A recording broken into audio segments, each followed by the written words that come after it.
আসসালামু আলাইকুম এভরিওয়ান। কেমন আছেন সবাই? আজকে আমি আপনাদের সাথে খুবই মজাদার একটা পিঠার রেসিপি শেয়ার করব। আর সেটা হচ্ছে ভাপা পিঠা। ভাপা পিঠা কম বেশি আম সবাই আমরা চেষ্টা করি তৈরি করতে। তো শীতের দিনে আসলে ভাপা পিঠা খাওয়ার মজাই আলাদা। এটা আমাদের একটা ট্র্যাডিশনাল পিঠা। যেটা শীতের দিনে সবাই আমরা কম বেশি তৈরি করে থাকি। তো ভাপা পিঠা আসলে অনেকেই অনেকভাবে তৈরি করে থাকে। তো আমি কিভাবে তৈরি করি আজকে আমি আপনাদের সাথে টিপস অ্যান্ড ট্রিকস সহ প্রত্যেকটা মেথড শো করব এবং এই ভাপা পিঠার রেসিপিটি আপনারা যদি ফলো করেন, তাহলে যারা কখনোই ভাপা পিঠা বানান নাই তারাও ভাপা পিঠা বানিয়ে নিতে পারবেন। তো আমি আশা করি আপনারা পুরো ভিডিওটি দেখবেন এবং আমার সঙ্গেই থাকবেন। এখানে আমি ভাপা পিঠা তৈরি করার জন্য ৩.৫ কাপ পরিমাণ চালের গুঁড়ি নিয়েছি এবং এখানে আমি ১.৫ টিস্পুন পরিমাণ লবণ দিয়ে দিব। অর্থাৎ লবণটা পরিমাণ মতো আপনারা দিবেন। এবং আমি লবণ এবং চালের গুঁড়াকে মিক্স করে নিব খুব ভালোভাবে।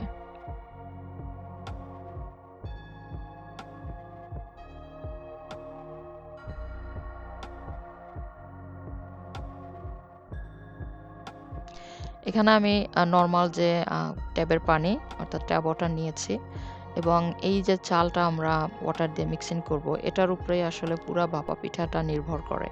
তো অবশ্যই আমরা চালের গুঁড়াটা যে মিক্সিং করব সেটা পারফেক্টলি হতে হবে। তো পানির পরিমাণটা আমরা আস্তে, আস্তে করে মিক্স করব এবং এভাবে আমরা মিক্স করতে, করতে একটা পর্যায়ে আমরা যখন দেখব যে ভাপা পিঠা একটা দলা আসতেছে, তখন আমরা স্টপ করব।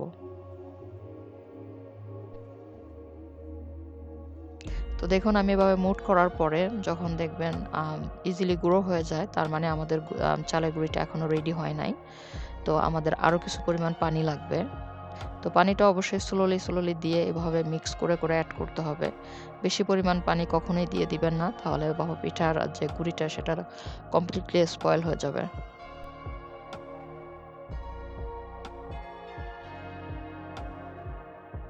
এবং গুঁড়াটাকে এভাবে চেষ্টা করতে হবে ভালোভাবে মিক্স করার জন্য। যাতে প্রত্যেকটা গুঁড়া ভিজে এবং এখন আমি আপনাদেরকে দেখাচ্ছি। এভাবে মুট করার পরে যদি দেখেন ভাঙতে সময় লাগে, তার মানে আমাদের গুঁড়াটা রেডি হয়ে গিয়েছে। অর্থাৎ একেবারে গুঁড়া, গুঁড়া হয়ে যাবে না, একটু টাইম লাগবে ভাঙতে। এটা হচ্ছে পারফেক্ট ভাপা পিঠার যে চালের গুঁড়া তৈরি, সেইটার যে প্রসেস। তো আপনারা এভাবে ভাপা পিঠার গুঁড়াটা রেডি করে নিবেন। তো এখন আমি এখানে একটু বড় ছিদ্রযুক্ত একটা স্ট্রেইনার নিয়েছি, যেটার থ্রুতে আমি এখন এই গুঁড়াটাকে চালবো। তো এভাবে হাত দিয়ে ঘষে, ঘষে চেলে নিতে হবে। ধৈর্য সহকারে করতে হবে।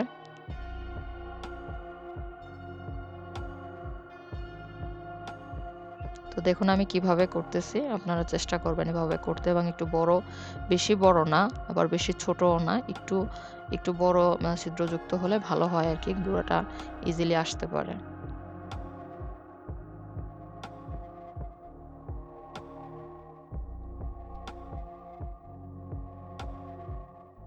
তো এভাবে দেখুন আ আ আম আ ছাঁকতে, ছাঁকতে অনেকটাই হয়ে গেছে।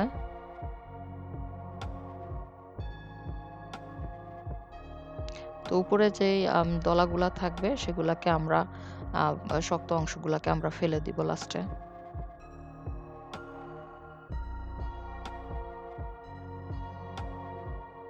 তো এগুলাকে আমরা ফেলে দিব। তো দেখুন আমাদের গুঁড়োটা রেডি হয়ে গিয়েছে এবং এটা কত সুন্দর ঝরঝরে হয়েছে। যে এটা একদম সগিও না, এটা একদম ড্রাইও না। তো এটা একরকম পারফেক্ট একটা চালের গুঁড়া আমাদেরকে তৈরি করে নিতে হবে ভাপা পিঠা তৈরি করার জন্য। এখানে আমি গুড় নিয়েছি। তো গুড়টাকে আমি একটা নাইফ দিয়ে এভাবে কেটে নিচ্ছি। তো এভাবে কেটে নিলে আরকি খুব সুন্দর গুঁড়ো, গুঁড়ো হয়ে যাবে। তো আপনারা চেষ্টা করবেন, একটু টাইম লাগে। তো আমি সব পুরো গুড়টাকে কেটে নিয়ে এভাবে হাত দিয়ে আমি একটু মিক্সিং করে দিব। তাহলে একদম টোটালি গুঁড়ো হয়ে যাবে। তো আমি যেই প্রসেসগুলা করতেছি আপনারা যদি একটু চেষ্টা করেন, তাহলে দেখবেন আপনাদের ভাপা পিঠাও এরকম সুন্দরভাবে হবে। এবং এখানে এখানে আমি ফ্রেশ নারকেল নিয়েছি। তো নারকেল আপনারা আপনাদের পছন্দ মতো নিবেন। আপনারা যদি আরেকটু থিনলি স্লাইস করতে চান, থিনলি স্লাইস করে নিতে পারেন। আমি গ্রেটার দিয়ে গ্রেট করে নিয়েছি। তো এভাবে আপনারা অবশ্যই ফ্রেশ নারকেলটা নিবেন, কখনোই ফ্রোজেন নারকেলটা নিবেন না প্লিজ। তো এখানে আমরা যে ভাপা পিঠাটা যে করব সেজন্য আমাদের একটা এরকম ক্লথ লাগবে। তো অবশ্যই যে গুলোতে রং উঠে না সেই ক্লথ নিবেন এবং পানিতে ভিজিয়ে নিতে হবে। তো পানিতে ভিজিয়ে নেওয়ার পরে এমনভাবে পানিটা ঝরাবেন যাতে আবার একদম শুকিয়ে না যায়। তো যাতে কাপড়টার ভিতরে কিছুটা পরিমাণ পানি থাকে সেটাকে একটু খেয়াল রাখতে হবে।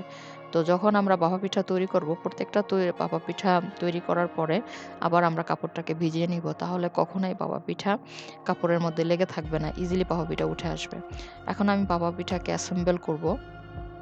তো এইজন্য আমি একটা বাটি নিয়েছি। আপনারা যেকোনো ধরনের মোল্ডে নিতে পারেন, যেকোনো ধরনের বাটিতে নিতে পারেন। তো আমার হাতের কাছে এটা ছিল। অর্থাৎ আমি পিঠাটা তৈরি করব যে আমার ঘরে যে সরঞ্জাম ছিল সেই কিছু দিয়ে, আমি বাইরে থেকে কোনো কিছু এক্সট্রা কিনে আনি নাই, কোনো পাতিল বা কিছু। তো এরকম আমি দেখেন ১ম এ চালের গুঁড়ো দিয়ে স্প্রেড করে দিয়েছি। এখন আমি গুড় দিয়ে দিয়েছি। অর্থাৎ ফিলিং আপনারা আপনাদের স্বাদ মতো দিবেন। কেউ কম দেয়, কেউ বেশি দেয়। বাট অবশ্যই খেয়াল রাখতে হবে যাতে সাইডের দিকে বেশি না যায়, তাহলে পিঠা ভেঙে যাওয়ার সম্ভাবনা থাকে। তো আমি যেভাবে দিচ্ছি আপনারা চেষ্টা করবেন সেভাবে দেওয়ার জন্য। এবং উপর দিয়ে এখন আমি চালের গুঁড়া দিয়ে দিব। তো গুড় আর নারকেল পরিমাণ মতো দেওয়ার পর উপর দিয়ে চালের গুঁড়া দেওয়ার পরে এভাবে হাত দিয়ে কোনো চাপ দেওয়া যাবে না পিঠার ভিতরে। খুব জেন্টালি উপরে থেকে জাস্ট গুঁড়াটাকে লেবেল করে দিয়ে উপরের যে এক্সেস গুঁড়াগুলা থাকে, অর্থাৎ অতিরিক্ত যে গুঁড়াগুলা থাকে সেগুলাকে ফেলে দিতে হবে হাত দিয়ে আলতোভাবে। কখনোই ভাপা পিঠায় চাপ দেওয়া যাবে না, তাহলে ভাপা পিঠা কখনোই নরম হবে না এবং ভাপা পিঠার শক্ত হয়ে যাবে। তো আমাদের দেখুন ভাপা পিঠাটা আমি বাটিতে নিয়ে নিয়েছি গুছিয়ে।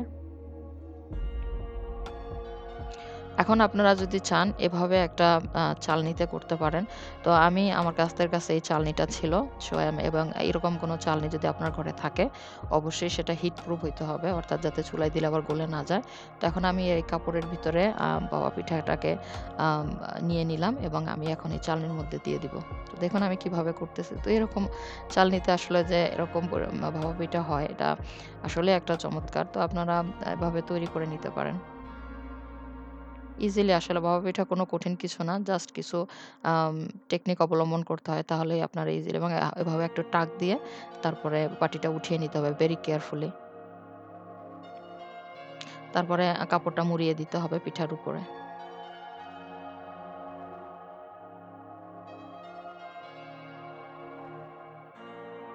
তো এখানে আমি ছোট্ট একটি পাতিল নিয়েছি যাতে আমি ১ থেকে ১.৫ ইঞ্চি পরিমাণ পানি ভিতরে দিয়েছি। গরম হওয়ার পরে বয়েলিং বা পানিটা বয়েল আসার পরে তারপরে আমি পিঠাটা উপরে দিয়ে ঢেকে দিব ৪ থেকে ৫ মিনিটের মতো। কারণ এই ছাঁকনিতে একটু টাইম লাগে। তো ৪ থেকে ৫ মিনিট পরে এখন আমার পিঠাটা হয়ে গিয়েছে। পিঠাটা হয়েছে কি হয়েছে না তারও একটা টেকনিক আছে। তো আপনারা দেখুন, আমি দেখাচ্ছি আপনাদেরকে। তো একটু গরম আরকি, কেয়ারফুলি একটু খেয়াল রাখতে হবে। তো পিঠার উপরে এরকম, তো দেখুন পিঠাটা কত সুন্দরভাবে হয়েছে। তো এভাবে আঙ্গুল দিয়ে একটু ট্যাপ দিলে দেখবেন যদি না ভাঙে, তার মানে পারফেক্টলি পিঠাটা হয়ে গিয়েছে। এখন আমি পিঠাটা তুলে নিব।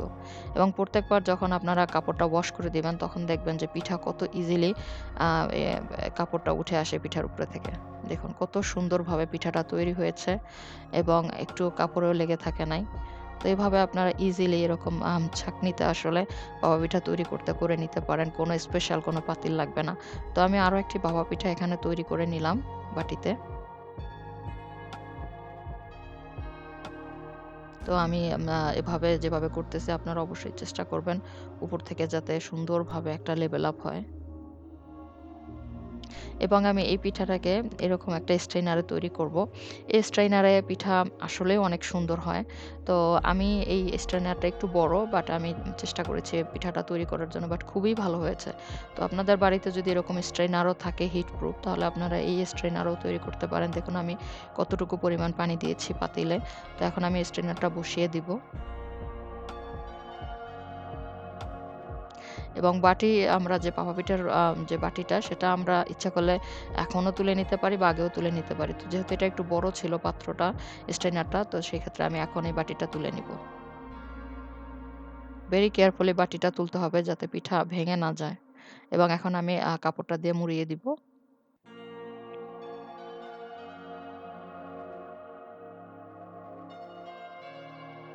এবং ঢেকে দিব ৪ থেকে ৫ মিনিটের জন্য। এই স্ট্রেনারও ৪ থেকে ৫ মিনিট লাগে পিঠাটা হতে।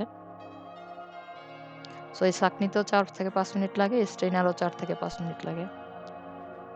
তো দেখুন এরকম আপনাদের স্ট্রেনার আপনারা ইজিলি যদি কারণ এরকম স্ট্রেনার ম্যাক্সিমাম সবার ঘরেই থাকে। আর যদি না থাকে আপনারা ইজিলি হাতের কাছে কিনে আনতে পারেন বাজার থেকে। আর ছাঁকনি তো সবার ঘরেই কম বেশি থাকে। তো আসলে ভাপা পিঠা কিনতে বা ভাপা পিঠা বানাতে যে আমাদের পাতিল কিনতে হবে বা অন্য কোনো করতে হবে, আসলে সেটার কোনো দরকারই নেই। আপনারা এভাবে ইজিলি ঘরে থাকা জিনিস দিয়ে ভাপা পিঠা তৈরি করে নিতে পারেন। তো এখানে আমার ভাপা পিঠাটা হয়ে গিয়েছে। তো এখন আমি স্ট্যান্ডটাকে নামিয়ে নিব চুলা থেকে, কারণ এটা একটু গরম, অনেক গরম। তো হাতে তাপ লাগতেছিল আর কি।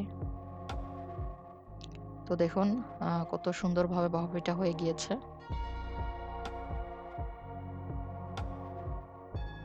এখন আমি ভাপা পিঠাটাকে তুলে নিব।